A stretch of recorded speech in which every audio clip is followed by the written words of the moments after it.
Okay, ayan mga Bajaj Maxima, no? Magandang araw sa atin lahat, no? Meron tayo dito isang project na Bajaj Maxima na inatak na to kagabi nung ating customer, no? Kasi ayaw na humatak, pero umaandar siya. So palyado na siya at ayaw na humatak, no, nung unit. So ayan mga Maxima, no? So ang problema nitong unit na to mga kabajaj, no, umaandar naman siya. Ang problema niya kapag umandar siya, napakaingay ng makina at ayaw na humatak, no? May kakaibang tunog doon sa kanyang makina, no. 12,900 pa lang ang kanyang kilometer. So ayan mga ka-Maxima, no. I-check natin to pag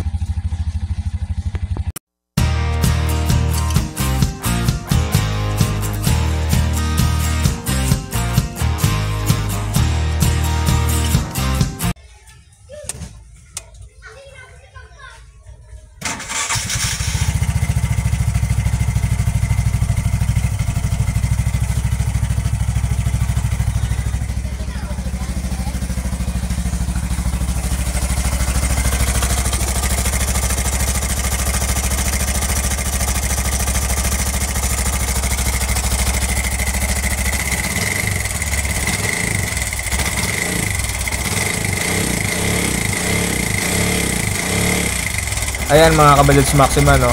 Napakaingay ng kanyang makina, no. So malamang na timing chain to. Tapos kapag binibigyan mo ng gas o sinisilinyador mo, para siyang hinahapong kabayo. Ayan mga Maxima, no. So hindi talaga hahatak to pagka ganito ang kondisyon ng ating makina. Malamang na wala na sa timing ang kanyang unit, no, mga Kabajaj Maxima, no. So bubuksan natin tong makina nito at titingnan natin kung ano yung naging problema, no. So unahin natin buksan muna itong pinaka head nya. So i-check natin yung kanyang timing chain kung anong condition pa, no, mga Kabajaj Maxima, no. So napansin ko kanina na medyo may tagas na dito sa may part ng kanyang makina, no. So dito sa may parting right side meron ng tagas ng langis, no. So ayan mga Kabajaj Maxima, no, bubuksan natin yung cylinder head nya, yung top. I-check muna natin kung ano yung kondisyon ng kanyang timing chain.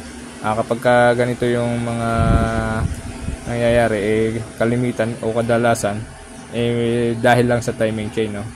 Medyo mahaba na, sumasala na sa timing yung kanyang engine, kaya ganito ang nagiging problema. Ayaw humatak o nagiging palyado. Kapag binibigyan mo ng gasolina, para na siyang hinahapong kabayo, no. So ayan mga Kabajaj Maxima.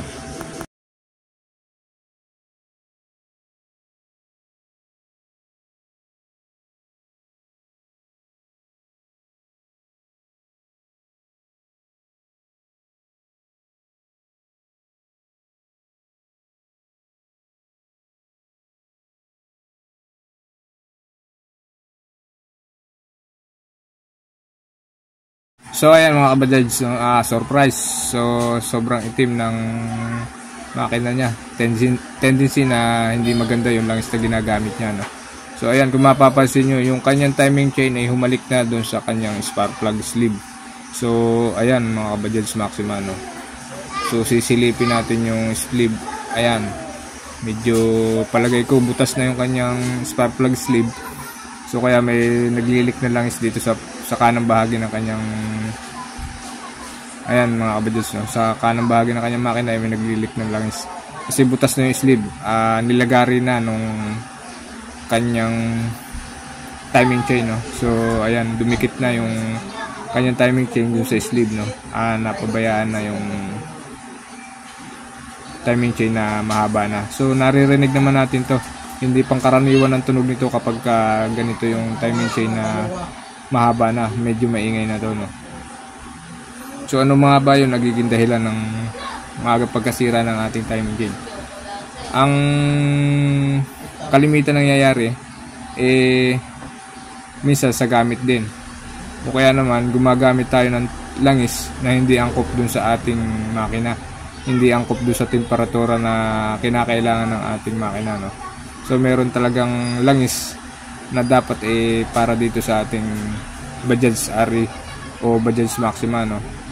So yung Bajaj oil. So dapat yun ang ating ginagamit na langis para hindi ganito nangyaring maaga masira yung ating engine, no. So para hindi rin masunog yung ating makina, umiitim. So sa langis din yan, sa ginagamit din nating langis, kaya nagkakaroon ng kulay itim ang ating engine, no.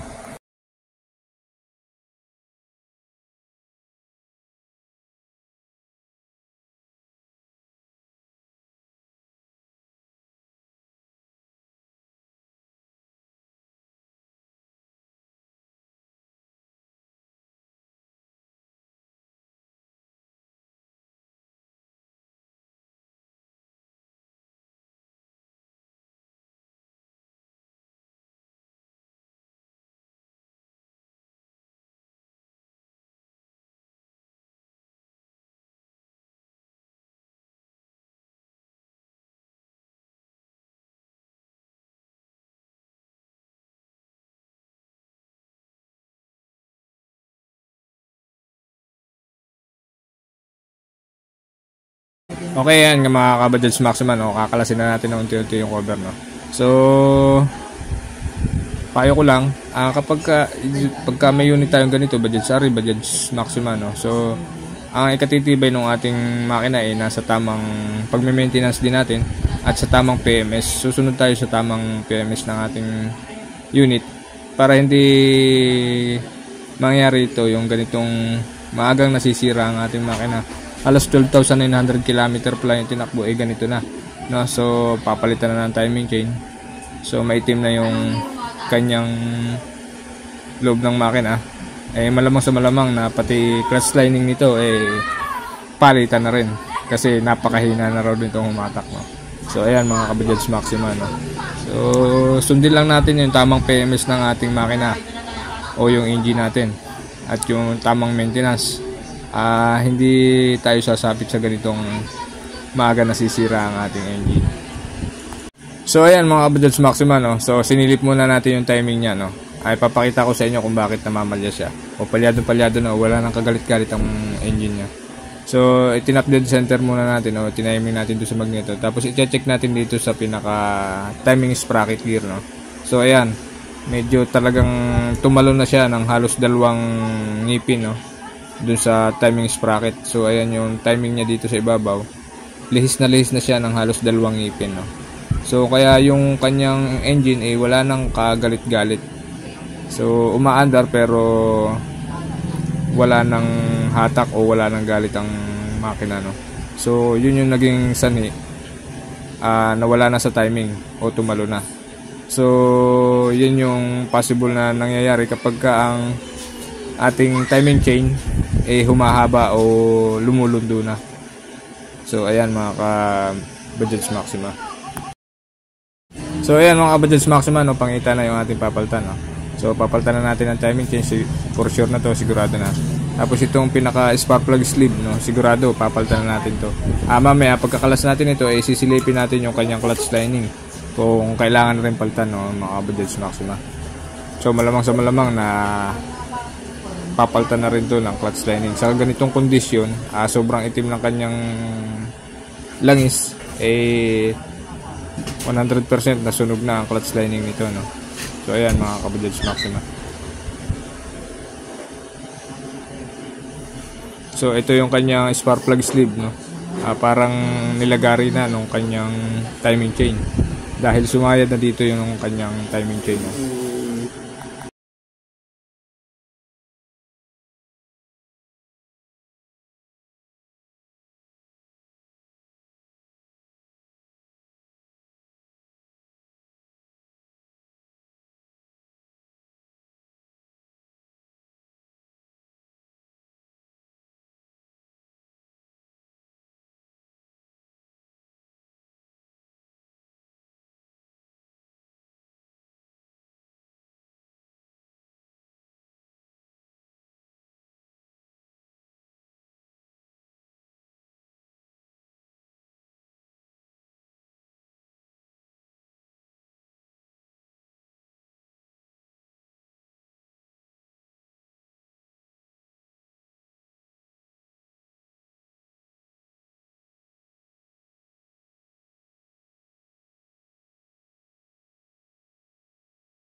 So ayan mga Kabajads Maxima, no, kung mapapansin nyo yung makina niya hindi maganda ang kulay.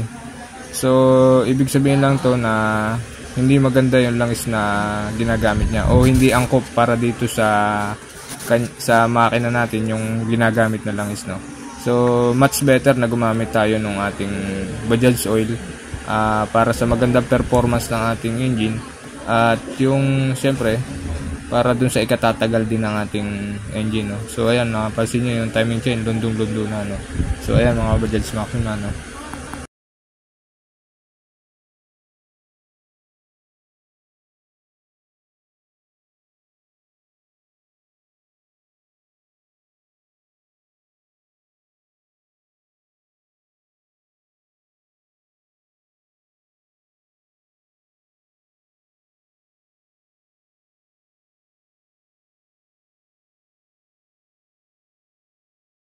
Much better talaga nagagamit tayo ng langis na naaangkop sa ating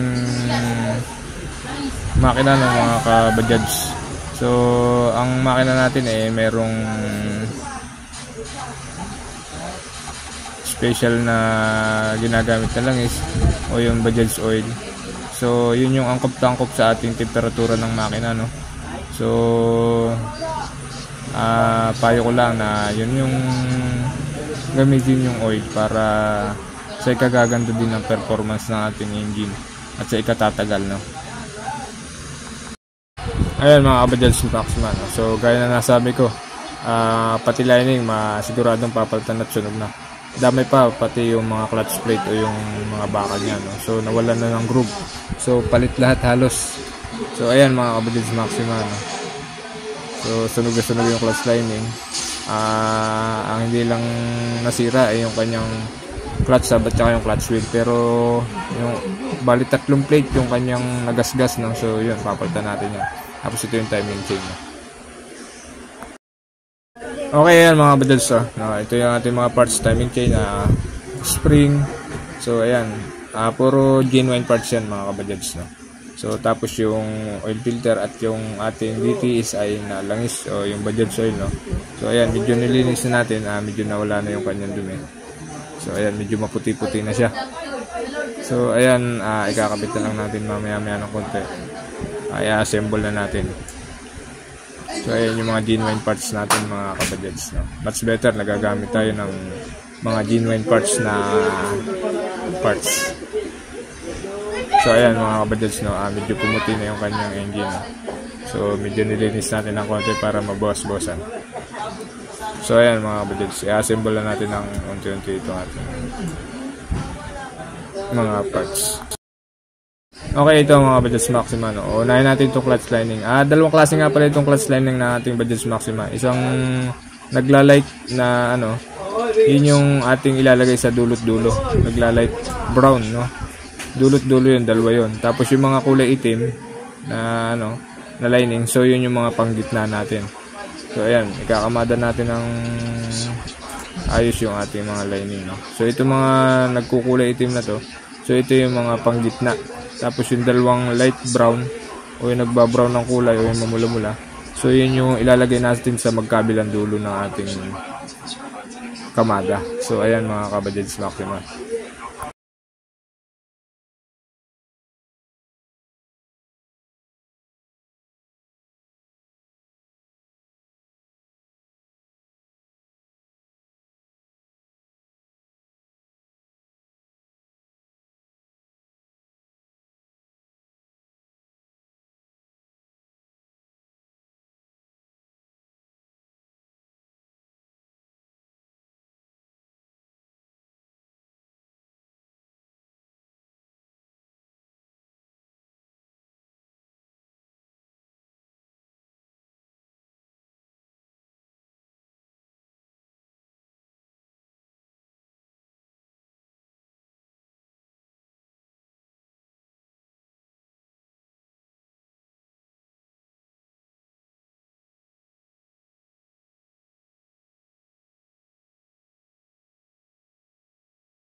Okay, yan mga Kabajaj, no. Bago natin ilagay yung timing chain, siyempre itatiming muna natin yung magneto.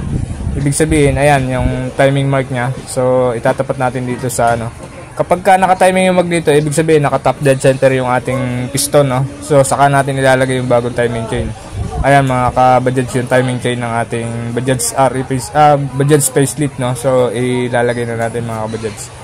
So ayan, isasakto natin dito sa kanyang timing gear dito sa crankshaft, no mga ka-Bajaj. So ayan mga ka-Bajaj, no, inilagay ko na yung ating timing chain. So isusunod natin ilagay dito yung timing sprocket sa ibabaw, no, o yung timing gear sprocket sa ibabaw, no. Sa camshaft naman yon. So ita-timing din natin yan dun sa ibabaw. So ayan mga ka-Bajaj, yung ating timing chain, no. Ayan mga ka-Bajaj. So sisiguraduhin lang natin na nakatama sa ngipin. So ayan yung ating timing sprocket. So yung T-mark o yung timing mark nya ay itatapat natin dito sa screw bolt na ito sa ibabaw, no. So yan yung pinaka magsisilbing gabay natin sa pagta-timing ng mga ka-Bajaj. So ilalagay na natin yung timing sprocket, then ita-timing ulit din natin. Tapos i-check natin yung timing ng magneto para eksakto sa timing, no. Kapag tayo sumala sa timing dito, ang unit natin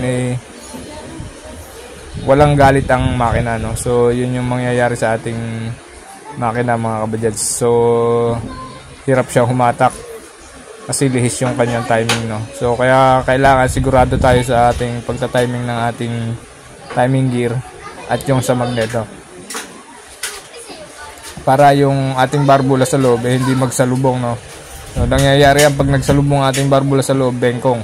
So ganun ang mangyayari niya mga ka-Bajaj. Kaya kailangan natin i-timing ng tama to, o yung saktong-sakto. So ayan mga ka-Bajaj Maxima, no. So naka-timing na siya. So ayan yung T-mark niya ay nakatapat dito sa ating screw bolt, no, dito sa cylinder head. Tapos sisilipin natin dito sa magneto, no. Ayan mga ka-Bajaj. So ayan yung timing mark niya. So ayan yung guide niya para naka-top dead center. Ibig sabihin niya naka-top dead center yung ating piston. So yan, okay na naka-timing na yung ating makina ng mga ka-Bajaj.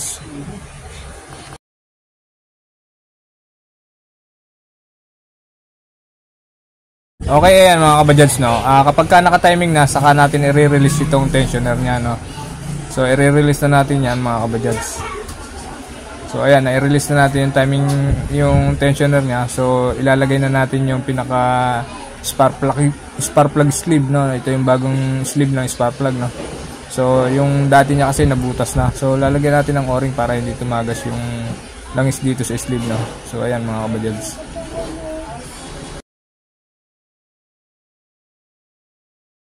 Kaya ito ang iingatan natin mga ka-Bajaj, no.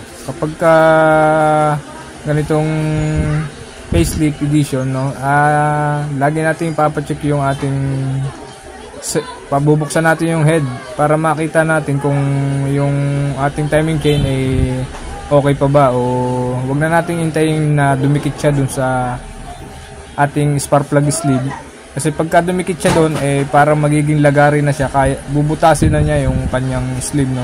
So dyan magkakaproblema hanggang sa mawala na sa timing, papugak-pugak na ang ating makina, no. Ayan mga ka-Bajaj. So nailagay na natin yung sleeve niya. So ayan mga ka-Bajaj.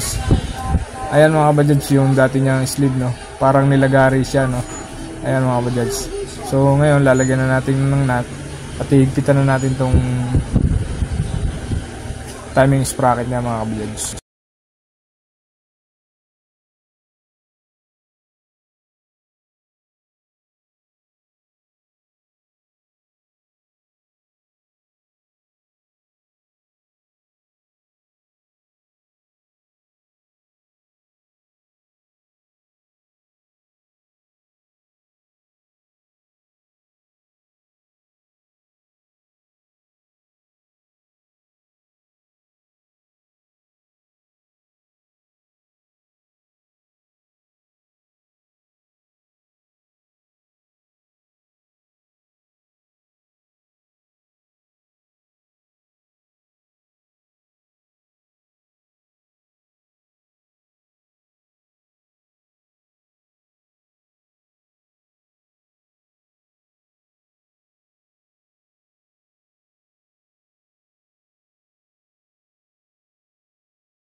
So ayan mga kabadyans, no, dito naman tayo sa clutch side. Bubuuin na natin yung clutch side para matapos na dito sa parte dito sa clutch. So ayan mga kabadyans, no.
Okay, yan, mga kabadyans, no, natapos na natin yung clutch side niya.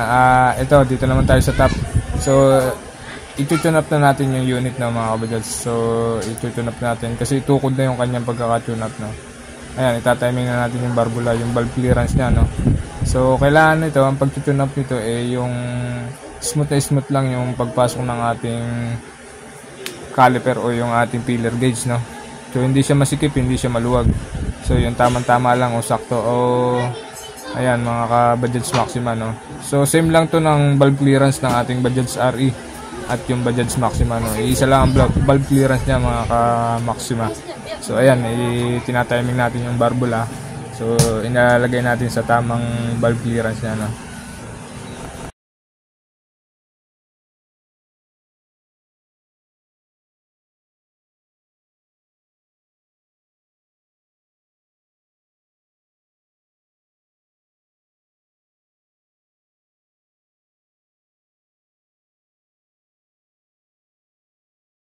Okay, yan mga ka-Bajaj, no.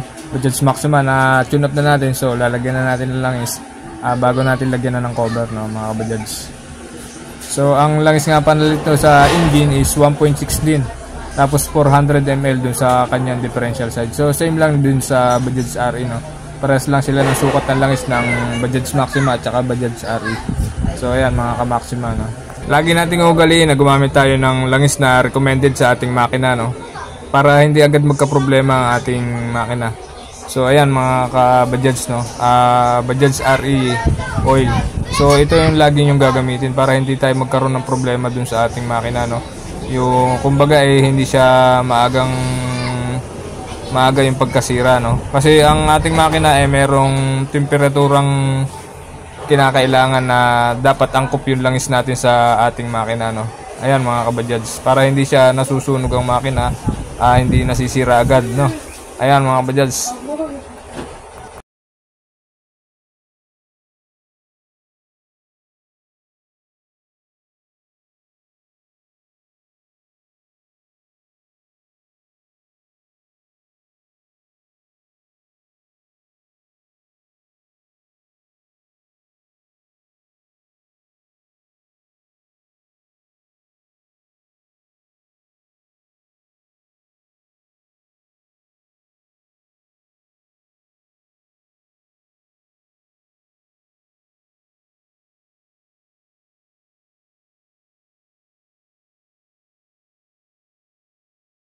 So ayan mga ka-Bajaj, no, papalitan na rin natin ng bagong spark plug, no. During 12,000 km dapat natin palitan ng spark plug, no. So saktong-sakto naman doon sa pagkasira ng kanyang unit 12,000 km, 12,900. So ayan mga ka-Bajaj, so okay na, nalagyan na natin ng mga cover. So naikabit na natin lahat. Ang gagawin na lang natin papaanda rin natin yung unit at itetest natin kung okay na yung ating ginawa na Maxima Say na pinalitan ng timing chain, palit lining din. So ayan mga ka-Bajaj Maxima, no. So advice ko lang na kapag ganito ang unit nyo, Maxima say, no? So ugalin nyo, ipapacheck lagi ninyo ang inyong timing chain para hindi umaabot sa ganito na humahalik na siya dun sa kanyang sleeve, no? So ayan mga kabadyals, Maxima papaanda rin natin.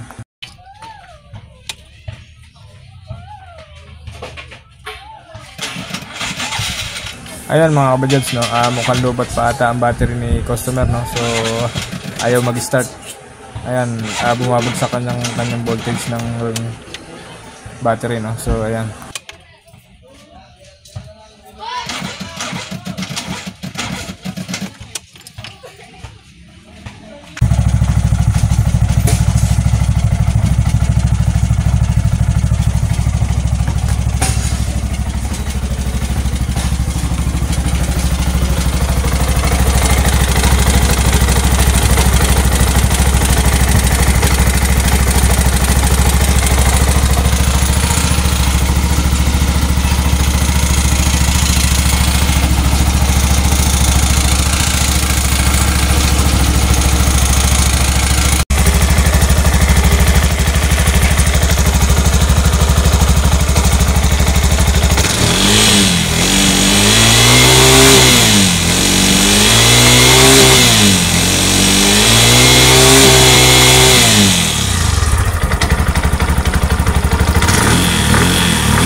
So ayan mga ka-Maxima, no? Okay na yung unit ni customer, no? Umaandar na, so hindi na siya pumapalya. Dahil nung ginamit dito na umaandar, pero pagyan siya. At ayun yun ang umatak, no? So ayan mga ka-Maxima, so successful yung ating ginawa ngayong araw na to, no? So Bajaj Maxima Zay. So ayan, 12,900 km pa lang ang tinakbo, no? Palit timing chain na at palit na ng clutch lining. So ayan mga ka-Maxi.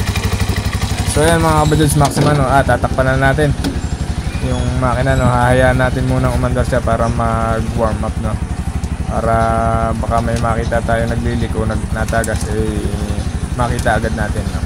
So ayan mga ka-Bajaj Maxima, no? So yun yung simple tips ko sa inyo pagka Bajaj Maxima ang inyong unit, no?